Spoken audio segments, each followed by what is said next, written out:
नमस्कार विद्यार्थी मित्रांनो, आज आपण या ठिकाणी कॉज ऑफ व्हिस्कोसिटी हा टॉपिक डिटेल्समध्ये डिस्कस करणार आहोत. या अगोदरच्या क्लिपमध्ये आपण हायड्रोडायनॅमिक्स का आहे, त्याच्यानंतर व्हिस्कोसिटी, मुव्हिंग फ्लुइडची व्हिस्कोसिटी ही प्रॉपर्टी आपण डिटेल्समध्ये डिस्कस करण्यासाठी स्टार्ट केलेली आहे. आज या अगोदरच्या क्लिपमध्येच आपण बघितलेलं होतं व्हिस्कोसिटीची definitions. What is mean by viscosity. आपल्याला चांगल्या प्रकारे माहीत झालेलं आहे की viscosity is the property of moving fluid, liquid और गॅस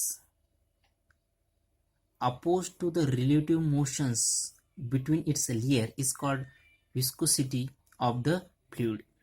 हा कन्सेप्ट आपण मागच्या क्लिप्समध्ये ऑलरेडी डिस्कस केलेला आहे. या क्लिप्समध्ये कॉज ऑफ व्हिस्कोसिटी काय हा कन्सेप्ट आपण या ठिकाणी डिटेल्समध्ये डिस्कस करणार आहोत. याच्यानंतर आपण कोएफिशियंट ऑफ व्हिस्कोसिटी हा टॉपिक, या टॉपिक नंतर आपल्याला चांगल्या प्रकारे समजेल या दृष्टिकोनातून आपण कॉज ऑफ व्हिस्कोसिटी हा टॉपिक अगोदर या ठिकाणी डिटेल्समध्ये डिस्कस करणार आहोत. बघा, व्हिस्कोसिटी इज द इंटरनल फ्रिक्शन्स. आपल्याला चांगल्या प्रकारे माहिती आहे की व्हिस्कोसिटी काय आहे की इंटरनल फ्रिक्शन्स आहे. आपण त्याला इंटरनल फ्रिक्शन सुद्धा म्हणू शकतो और व्हिस्कोसिटी म्हणू शकतो, which oppose the motions of the one layer of the fluid past another's.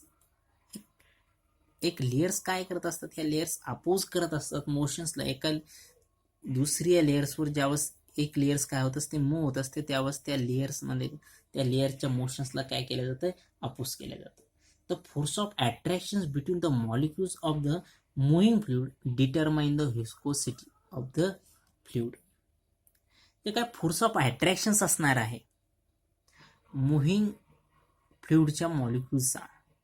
ते काय डिटरमाइन करणार आहे, व्हिस्कोसिटी डिटरमाइन करणार आहे. कारण जितका फोर्स ऑफ अट्रॅक्शन्स लार्ज असेल तितकी व्हिस्कोसिटी त्या ठिकाणी लार्ज असणार आहे. आता आपल्याला कॉज ऑफ व्हिस्कोसिटी डिटेल्समध्ये डिस्कस करण्यासाठी आपण काय करणार आहे, एक solid horizontal surface A be consider करणार आहे आणि या सॉलिड हॉरिझॉन्टल सरफेसवर लिक्विड काय होत आहे, फ्लो होत आहे स्टेडीली, असं आपण या ठिकाणी कन्सिडर करणार आहोत. आता जी काही the layers contact with the solid horizontal surface is at rest because the adhesion force. जी काही लेयर्स आहे कॉन्टॅक्टमध्ये, कशाच्या, या सॉलिड हॉरिझॉन्टल सरफेसच्या कॉन्टॅक्टमध्ये जी काही लिक्विडची लेयर्स आहे ही कशी असणार आहे, ॲट रेस्ट असणार आहे. का? कारण अडेजन फोर्समुळे. As we move up the increasing the velocity of the layer, therefore at the top of layer maximum velocity. जी काय टॉपच्या लेयर्स असणार आहे त्या ठिकाणी व्हेलॉसिटी कशी असणार आहे, मॅक्झिमम असणार आहे. बघा, या ए बी हॉरिझॉन्टल सरफेसच्या कॉन्टॅक्टमध्ये जी काही लेयर्स असणार आहे एसटीडी लिक्विडची फ्लो होणारी ही कशी असणार आहे, ॲटरेस्ट असणार आहे. कारण कशामुळे, अडेजन फोर्समुळे. जसं जसं आपण वरती जाऊ, टॉप लेवलवर जाऊ, त्या ठिकाणी जी लेयरची व्हेलॉसिटी असणार आहे ती कशी असणार आहे, मॅक्झिमम असणार आहे.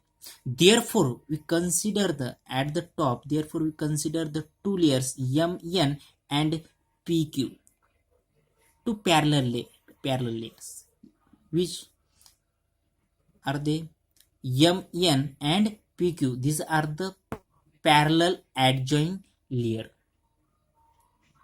as shown figure. The fast moving layer MN tends to accelerate the adjoint slow moving layers PQ. आता जी काय फास्ट मुव्हिंग लेयर्स आहे का, एमएनच का फास्ट मुव्हिंग लेयर्स, आपण याच्या अगोदर मी तुम्हाला बोलून गेलेलो आहे की जसं जसं आपण वरती जाऊ, या हॉरिझॉन्टल सरफेसच्या जसं जसं वरती जाऊ तशी तशी टॉप लेवलला लेअरची व्हेलॉसिटी कशी असणार आहे, मॅक्झिमम असणार आहे. मग ही एक टॉप मोस्टची लेअर आहे एमएन. ही जी काय एमएन फास्ट मुव्हिंग लेयर्स आहे ही tends to accelerate the slow moving layer PQ. हिला काय करणार आहे, ऍक्सेलरेट करणार आहे. It is if the fast layer MN dragging the slow layer PQ. जी काय फास्ट मुव्हिंग लेअर्स आहे MN ही काय करणार आहे, ड्रॅगिंग करणार आहे स्लो मुव्हिंग लेअर PQ ला. The average speed of the molecules of the faster layer is decreases. जो काय ॲव्हरेज स्पीड असणार आहे molecules of the faster moving लेअरचा तो काय होणार आहे या ठिकाणी, डिक्रीज होणार आहे. As a result backward dragging force called viscous drag F is develop. या ठिकाणी हा फोर्स एप काय होणार आहे, डेव्हलप होणार आहे. त्या फोर्सलाच आपण कोणता फोर्स म्हणतो, backward dragging force called viscous drag F is develop which oppose the motions of the liquids. की जो फोर्स काय करतोय, अपोज करतोय कशाला, मोशन्स ऑफ द लिक्विड्सला. हा जो काय फोर्स आहे हा फोर्स काय करतोय, अपोज करतोय. जो काय backward dragging force called viscous drag जो काय प्रोड्यूस झाला, डेव्हलप झाला, हा अपोज करतोय मोशन्स ऑफ द फ्लुइड और मोशन्स ऑफ द लिक्विड. आणि आपल्याला चांगल्या प्रकारे माहिती आहे की जो हा व्हिस्कस ड्रॅग आहे, हा फोर्स आहे, हा ऍक्ट होतोय टँजेन्शियली ऑन द लेयर्स. या लेयर्सवर हा कसं होणार आहे, ऍक्ट होणार आहे टँजेन्शियली. या ठिकाणी आपण बघू शकता, मी डायग्राम मध्ये सुद्धा शो केलेला आहे. या डायग्राम्स मध्ये आपण हा जो काय ॲरोने इंडिकेट केलेला आहे, मी इंडिकेट केलेला आहे, हा काय ड्रॅगिंग फोर्स आहे.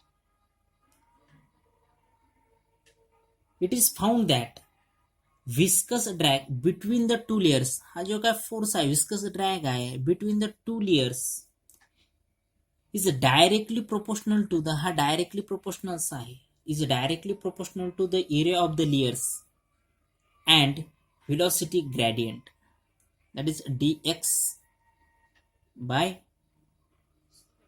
dv by dx. हा जो काय टँजेन्शियल व्हिस्कस ड्रॅग ऍक्ट होतो या लेयर्सवर, हा डायरेक्टली प्रोपोर्शनल आहे. असं फाउंड झालेला आहे की हा जो काय व्हिस्कस ड्रॅग आहे is directly proportional to the area of the layers. जो काय या लेयरचा एरिया असणार आहे त्याच्याशी हा डायरेक्टली प्रोपोर्शनल असणार आहे आणि व्हेलॉसिटी ग्रेडियंटशी हा कसा असणार आहे, डायरेक्टली प्रोपोर्शनल असणार आहे.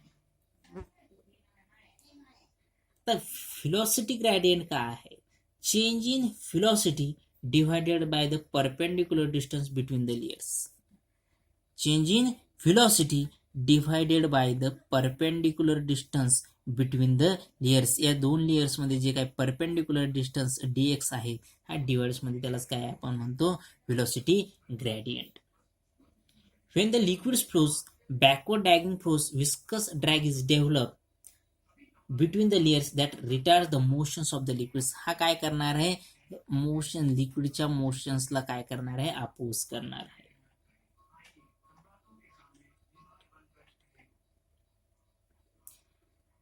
This is the concept of cause of viscosity. Then next we discuss here the coefficient of व्हिस्कोसिटी.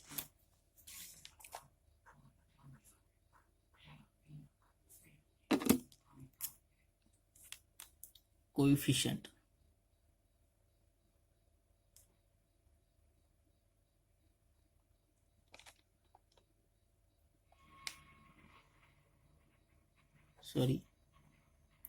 coefficient of viscosity.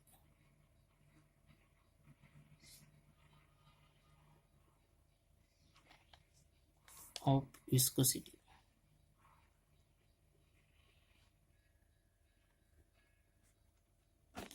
Now today we have to find out the coefficient of viscosity.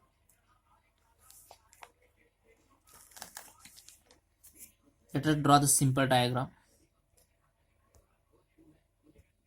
This is the simple diagram to obtain the coefficient of viscosity.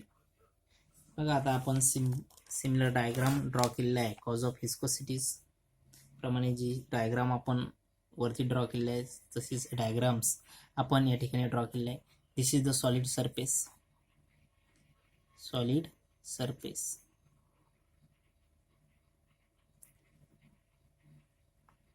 Show the steady flow of liquid over the horizontal. This is the steady flow of liquids over the horizontal solid surface.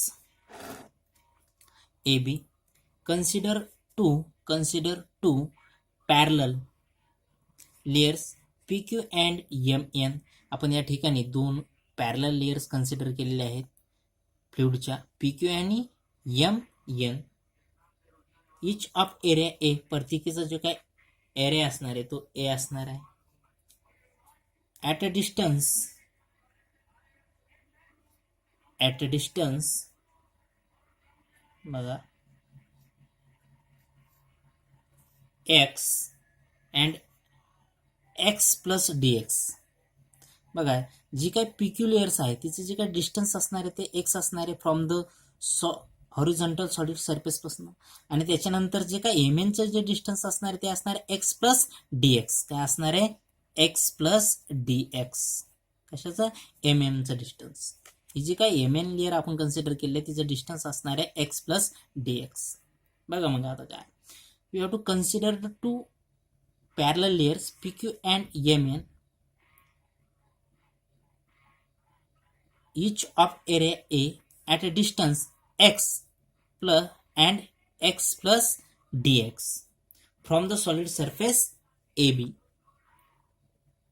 and moving with velocities phi and phi plus dv. तर जी काही layers PQ आहेत ही move होणार आहे with velocity v न.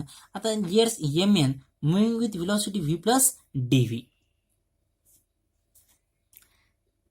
The increase in velocity divided by the distance over which this change occur is called velocity gradient and is measured perpendicular the directions of velocity. आता बघा जे काय velocity ग्रेडियंटचे आपल्याला definitions already माहिती आहे. Change in velocity divided by perpendicular distance between the layers. हे जे काय परपेंडिक्युलर डिस्टन्स आहे, change in velocity upon perpendicular distance between the layers is called as the velocity gradient. It has been found experimentally that viscous drag, हे जे काही experimentally असं found झालेलं आहे, असं लक्षात आहे, शोधले गेलेलं आहे की एफ जे आहे की ज्याला आपण बॅकवर्ड ड्रॅगिंग फोर्स, यालाच आपण व्हिस्कस ड्रॅग म्हणतो. हा viscous drag between the two layers of the fluids, ज्या काही दोन लेयर्स आहेत, हा जो काही व्हिस्कस ड्रॅग आहे की जो टँजेन्शियली ऍक्ट झालेला आहे on the layers, and this viscous drag between the two layers of the fluid varies under, that is F is directly proportional to area of layer and directly proportional to the velocity gradient dv by dx. जो काय dragging force आहे, drag force आहे, त्याला आपण viscous drag म्हणतो आणि backward dragging force असं म्हणतो. मग जो काय व्हिस्कस ड्रॅग आहे हा डायरेक्टली प्रोपोर्शनल्स आहे एरिया ऑफ इच लेयर्स, आणि दुसरी गोष्ट म्हणजे व्हेलॉसिटी ग्रेडियंट. आता व्हेलॉसिटी ग्रेडियंट आपल्याला चांगल्या प्रकारे माहिती आहे, changing velocity upon the perpendicular distance between the layers of the fluids, त्याला आपण काय म्हणतो? Velocity gradient. मग बघा, therefore F is directly proportional to A dv by dx, कारण दोन्ही क्वांटिटी सोबत कसा डायरेक्टली प्रोपोर्शनल आहे. मग आता हा प्रोपोर्शनॅलिटी साइन कॅन्सल करण्यासाठी आपण एक कॉन्स्टंट घेत असतो. बघा मग तो कॉन्स्टंट काय असेल तर F is equal to minus eta A dv by dx, dv by dx.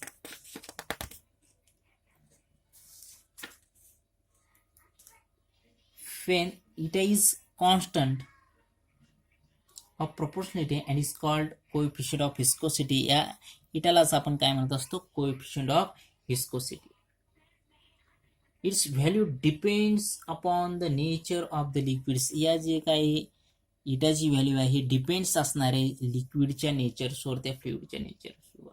Note that the negative sign, this negative sign indicate that the directions of viscous drag is opposite to the motions of the liquids. बघा या diagrams मध्ये this is the motions of the liquids. या ठिकाणी बघा diagrams मध्ये तुम्हाला negative sine indicate काय करतं. This is the motions. Right hand साईडला काय आहे, लिक्विडची मोशन्स आहे. तर या ठिकाणी जो काही विस्कस ड्रॅग आहे अपोजिट आहे या मोशन्स ऑफ द लिक्विडच्या. बघा या डायरेक्शन्सला लेफ्ट हँड साईडच्या डायरेक्शन्सला काय ॲरो इंडिकेट करतो. डायरेक्शन्स या ॲरोच्या डायरेक्शन लेफ्ट हँड साईडला काय आहे, माझ्या लेफ्ट हँड साईडला हा विस्कस ड्रॅग काय झालेला आहे, ॲक्ट झालेला आहे. हे तुम्हाला या ठिकाणी स्पष्टपणे दिसत आहे. निगेटिव्ह साईन बघा, साईन काय इंडिकेट करतं, directions of. Negative sign indicate that the directions of viscous drag is opposite to the motions of the liquids. जी काय लिक्विडची मोशन्स आहे त्या लिक्विडच्या मोशनच्या अपोजिट काय विस्कस ड्रॅग काय झालेला आहे, ऍक्ट झालेला आहे. This is the general formula of coefficient of viscosity and this is the small expressions of coefficient of viscosity. या ठिकाणी आपण coefficient of viscosity चा फॉर्म्युला ऑब्टेन करू. Eta is equal to force upon area into velocity gradient. Velocity gradient. This is the formula of the coefficient of viscosity. Hence, coefficient of viscosity of liquid is defined as the tangential force required to maintain unit velocity gradient between two layers each of unit area. मग coefficient of viscosity कसं define केलं जातं. The coefficient of viscosity is define as the tangential force. बघा जो काही viscous drag आहे हा tangential force required to, एक tangential force required to maintain the unit velocity gradient. Maintain the unit velocity gradient between two parallel layers each of unit area. की ज्या दोन parallel लेयरचा area काय असणार आहे, एरिया काय असणार आहे, युनिट्स एरिया असणार आहे. त्याला आपण म्हणतो coefficient of viscosity. That is eta is equal to F upon area into velocity gradient. Velocity gradient. This is the required expressions of the coefficient of viscosity. This is the equations of viscous drag or backward dragging force. From these expressions, from this formula, we obtain the coefficient of viscosity. That is, coefficient of viscosity is equal to force upon area into velocity gradient. This is the viscous drag. F is the viscous drag. A is the area of the each layers, and this is the velocity gradient. In next lectures, we will discuss the problems on coefficient of viscosity and cause of viscosity. Now today we stop here.